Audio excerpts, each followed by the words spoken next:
angle almost, but I think it shows everything.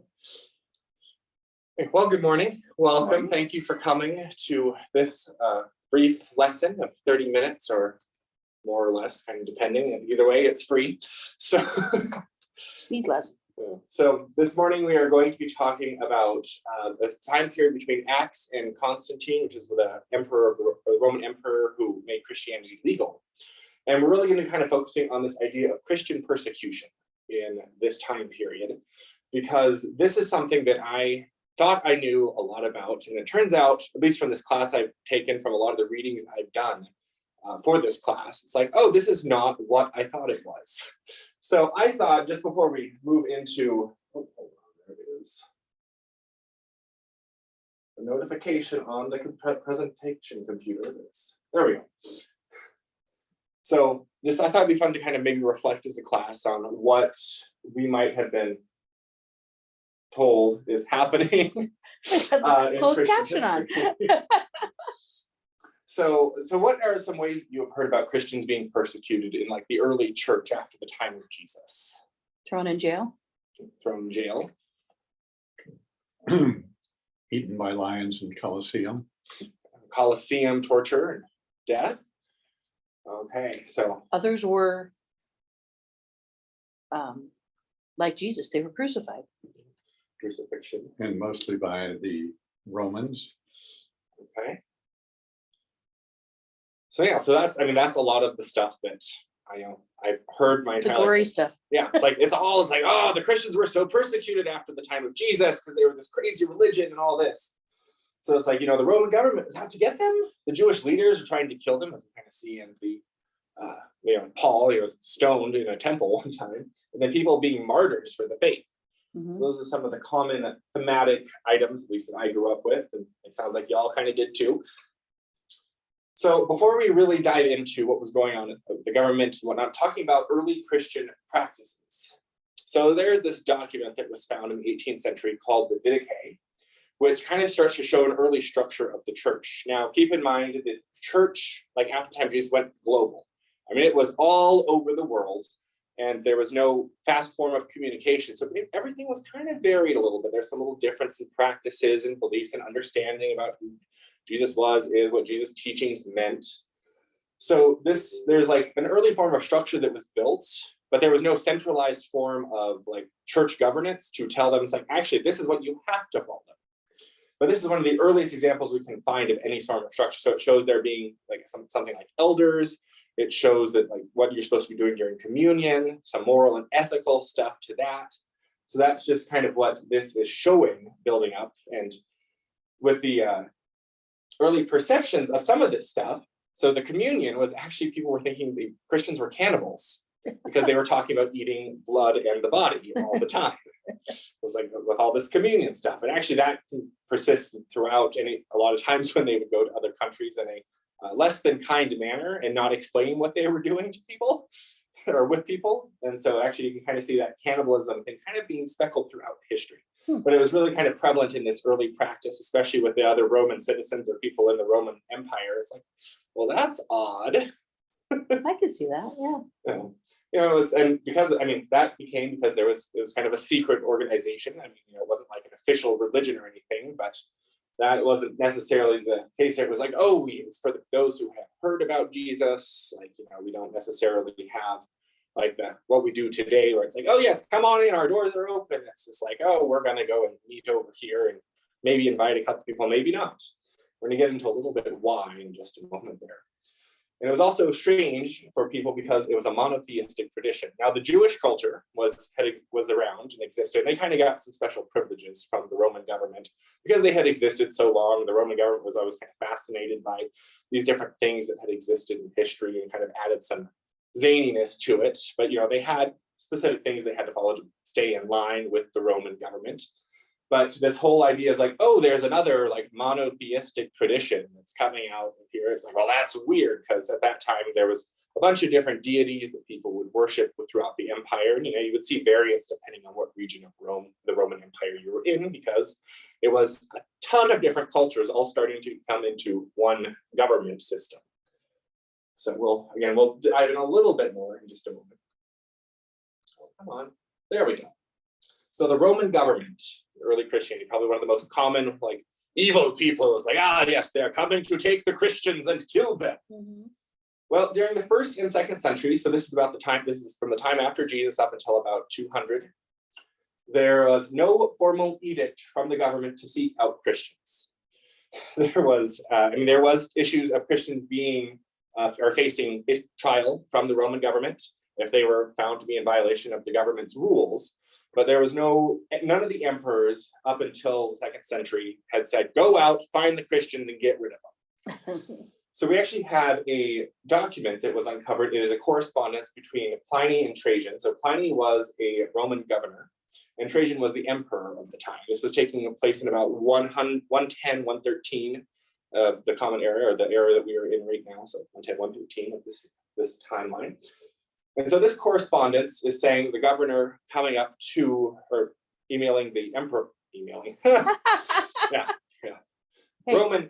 there's been a lot of things that we discovered they could do, and then it disappeared during the dark times, and now we're bringing it back, right? Maybe that was fun. Yeah, you never know.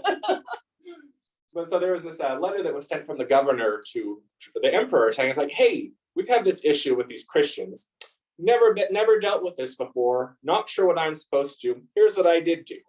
I gave these Christians 3 chances to like get rid of their faith, like not claim Christianity, like not claim the sole deitism, and they like the first time would be just like asking, the second time would be with a threat of punishment, the third time would be with an even greater threat of punishment. After that, if they still held on to their faith or their views, well, they would be executed, because we can't have people being obstinate here in our government. They have to be obeying us all the time. And then he's like, and we also got this list of like anonymous tips, basically people who are Christians. And like, I've been trying to sort this out, and people who come and like bring them in, they say, oh no, I'm not a Christian, or say, well, I was, but I'm not really doing that anymore. And would recite the tenets of this whatever to me after I requested that of them. I just let him go, no worries. Well, the emperor wrote back saying, it's like, yeah, what you did was probably the right thing. You know, got to keep control happening. But but you don't need to be following this anonymous list. Like, if people aren't like going to actually like bring it forward as it being an issue, it's not an issue for me. Like, if they're not causing problems, don't worry about it. Is basically what we can take away from this. And so, as long as there wasn't this like disruption of what the Roman government was trying to do, they would be fine. Which, you know, in the case of, you know, a disruptive faith like Christianity, you know, call to action to do different things, and such as, you know, loving our neighbors and things like that, it could cause some disrupt in the government system. Now, this is especially true because, again, going back to that monotheistic view, people would start to get concerned that these people not like paying homage to these other deities were going to cause problems. You see, the religion would have been one of the ways the Roman government could have helped to maintain their power and control over people, because people having to pay homage to these deities would have had to participate in the economic system. They could have, you know, manipulated. It's like, oh, this is what the deity is telling you is needed to be do, or because you didn't do this, the deity is mad, we no longer have food. So it's like, you know, you can see this way in which the Roman government is really just trying to stay in power, which, I mean, beyond the scope of what we're talking about today, is really a common theme throughout the history of Christianity up to today, is that it has a lot more to do with some power dynamics more than it really has to do with some of the faith stuff. It's quite fascinating and mind blown.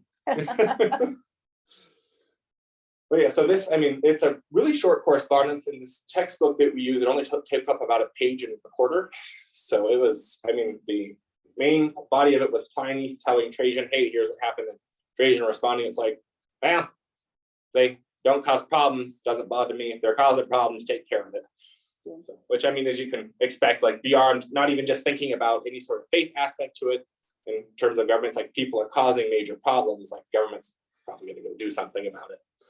So thinking from more of a historical standpoint than a faith standpoint in that sense. Now, another one that we see kind of written more in scripture, but we also have documents and whatnot going back, would be this Jewish persecution. So it's mainly, a lot of this is mainly derived from New Testament texts, such as Paul's letters, again, talking about how Paul was kind of attacked in the synagogue or whatnot.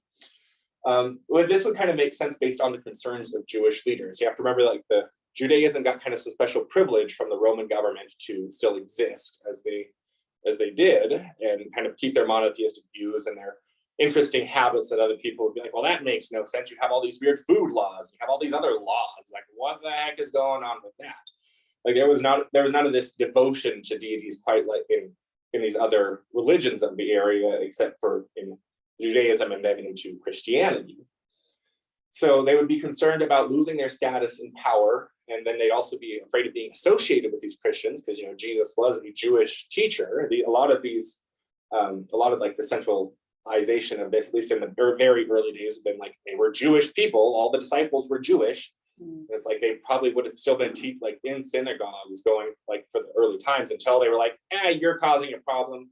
We're concerned like you're going to mess things up for us. So goodbye. Mm-hmm.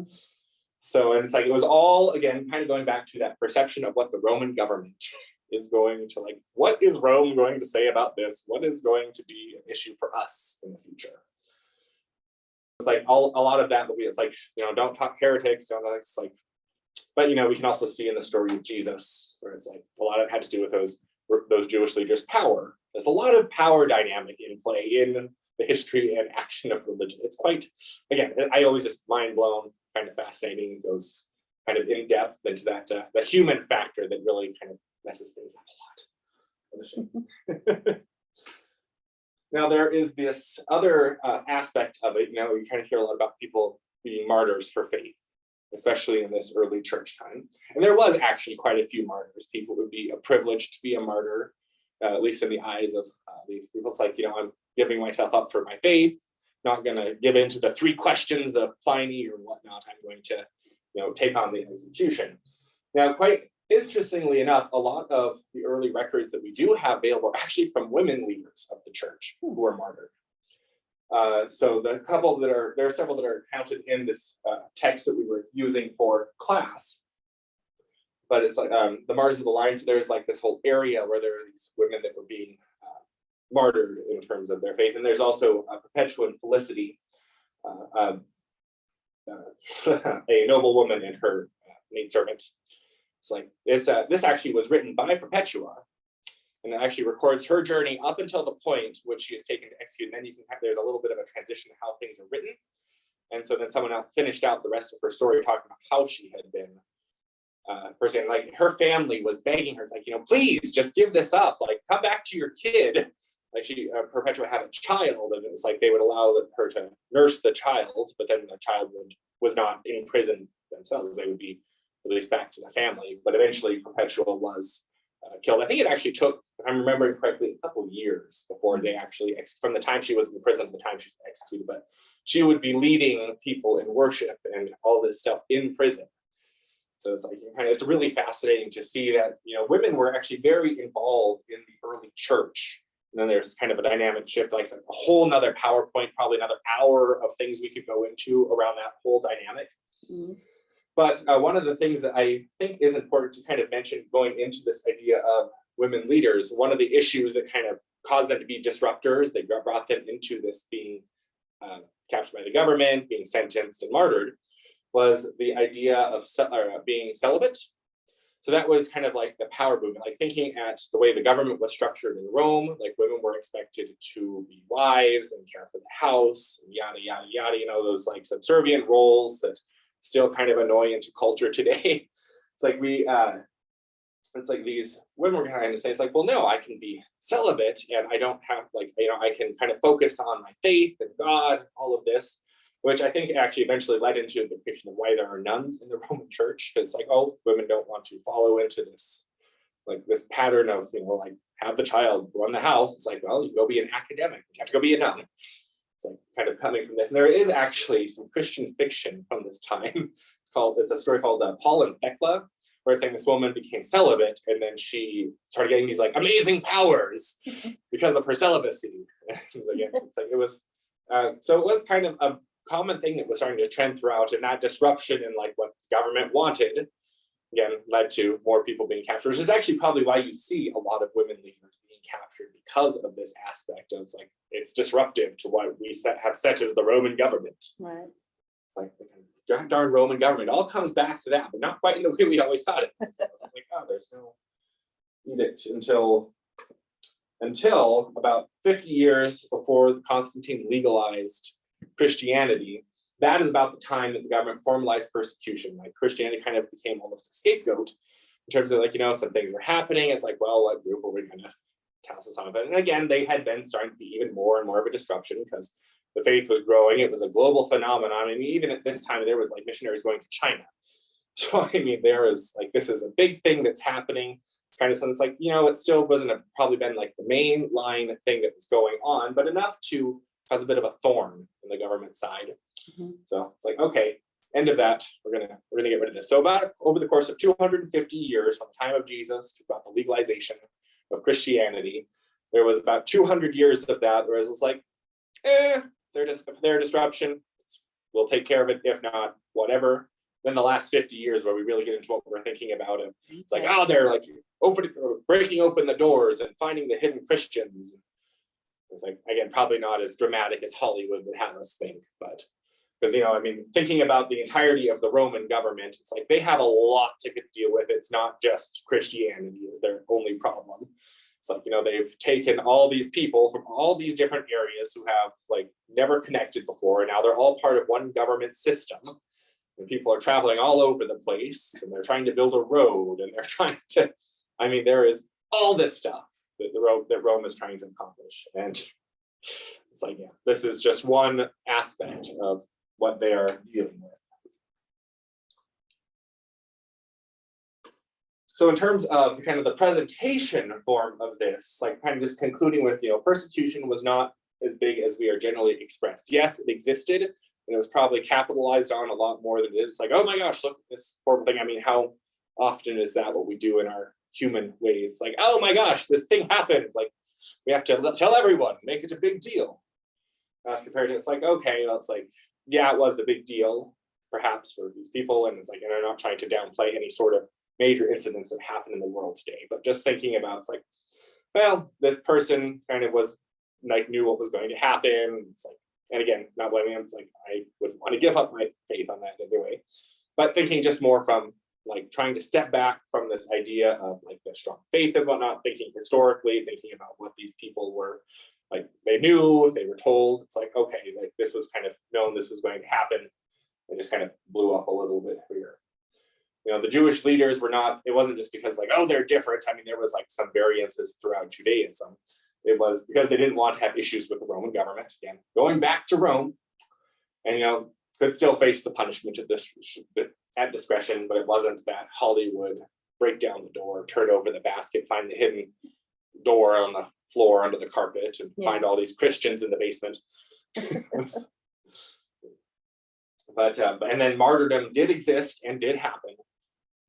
Again, just it probably wasn't as everyone was doing it. Again, there was fiction about it, so people were like, but again, that's maybe taking a little jokingly, but still thinking about this idea of, it's like, people would give of themselves for their faith. And that's where you bring the faith aspect back into it. It wasn't just like defying the Roman government. It's like, no, I'm trying to live my faith because of the structures of how my world is set. This is how I do it. So at that point, I'm kind of thinking we've had about 20 minutes of me going la la la la, bringing up some points. Is there any things that you have as questions or that you would like to kind of dive into further, or just even have conversation about? The old legend of Nero blaming the Christians for burning down Rome and crucifying them along the Appian Way. Because I believe that actually is one of the things that brings in that idea of person. It's like, oh, there was an issue, and then like the Christians are going to take the fall for it. So you said it was illegal to be Christian about 50 years before Constantine. Yeah, so that was about the formalization of it. Okay, so who around was emperor when that happened? Do you remember? I do not remember off the top of my head. I'm just curious. And I say, and actually, I would look on my note real quick, but I had to use my tablet to do the recording. Because I'm not up on the Roman history. I know the names when I hear them, but I have no idea what time in Roman history they are. Let's just look at that. So, It was Nero. it might actually. No, he was like, see, the fifth Roman emperor. He was way early. Oh yeah, he would have been around the time that Jesus was, or like 20 years after the time of Jesus. So he was like right after Caesar. Yeah. He was after Claudius. Okay. In fact, Claudius had a reputation for taking it out on the Christians, which may be legendary. Yeah, Let's see, so it looks like I'm wondering if it happened. Karasala was around again, and this is like this kind of basic things, Yeah. like there's no, it's kind of hard to track down some of the exact dates on some of the things. This is like kind of how it was presented in the class and through some of the readings, like, oh, about the at the beginning of the 3rd century, like maybe a little bit before. So it could have had some play in this. I wonder if some of the misconceptions started too, because I would imagine a lot of the abuse of people and stuff for being Christian probably happened mostly in the Israel and in that area, because that's where it was concentrating, where it started. And even in today's society, you have pockets where people are their emotions and stuff get more embroiled in it because it's more prevalent in their area.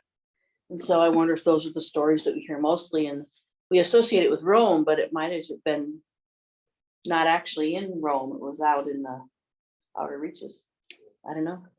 Yeah, I mean, as I was this, like this whole thing, within the first 100 years spread from being more focused in, Galilee, or Jerusalem, all those areas, to like throughout the empire and beyond what was even under Rome's control. So this was like rapidly growing for like as small of a start as it had, which is something we can also kind of gets attributed a lot to, is like power of Christ.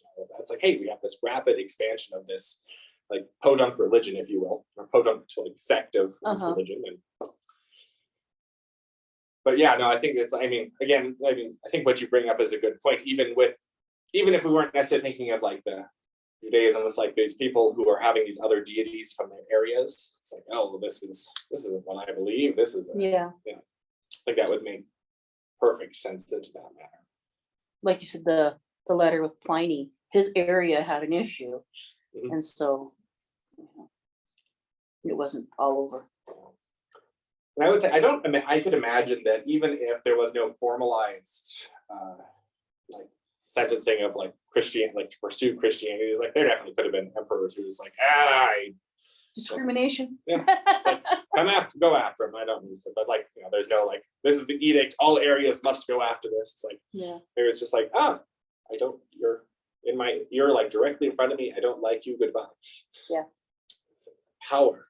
That's right. It's just, and that was probably one of the biggest things, just always hit me without studying it. There's always some aspect of power dynamic at play, especially when it comes to a lot of the negative things in our history as Christianity. It's like there was some power dynamic somewhere that really didn't have anything much to do with faith, per se, if we were to look at it from a faith view. But if we're looking at it from the historical perspective, and they said, this was done in the name of Christ. It's like it was a Christian act. Like there was some power dynamic someone was trying to play with. So like, Well, like you said, even the story of Christ is a power struggle. The world is like, you can't go tell people they can be loved. Yeah. They need to be ostracized from our community. Yeah. And it's kind of funny how you can see kind of thinking in scripture, going to that power dynamic issues, like the different gospel writers take on like, who was the focus of this power struggle in each of these? A lot of times, again, had to do with the Jewish leaders, but was it the scribes? Was it the Pharisees? Was it some other Jewish leader that wasn't actually put into a specific category? So this is, in Christian history and faith, it can be such a it's a rabbit hole you can fall down and like, ooh, look at this. Yeah. Excuse me. So, it's a little residual cough from my illness. It was interesting. Any other thoughts, questions, ideas that'll start my brain churning? It's like, ooh, I could pursue it this way. I don't believe we have a copy of Fox's Book of Martyrs in our library. You ever looked at that? I have not, but I think I remember hearing about it when I was I growing made up. the mistake of looking into that when I was growing up too. It's a description of the horrible tortures and deaths that martyrs went through over the ages. And actually most of it is Christians persecuting other Christians. But they do go back into Yeah. early times and what documents they have. They describe Christians dying for their faith. I mean, they still are today. I mean, we hear them over in China and stuff like that in prison and trying to have their services in secret and stuff so they don't get killed. It's amazing that it's still in the world today. It makes me feel, it humbles me a lot whenever I think about that. Like, it's like, we kind of take for granted our ability to have a building on the street corner and tell people, come on in. Yeah. It's like, I think about that sometimes. If I was in that situation, would I be strong enough to continue my faith?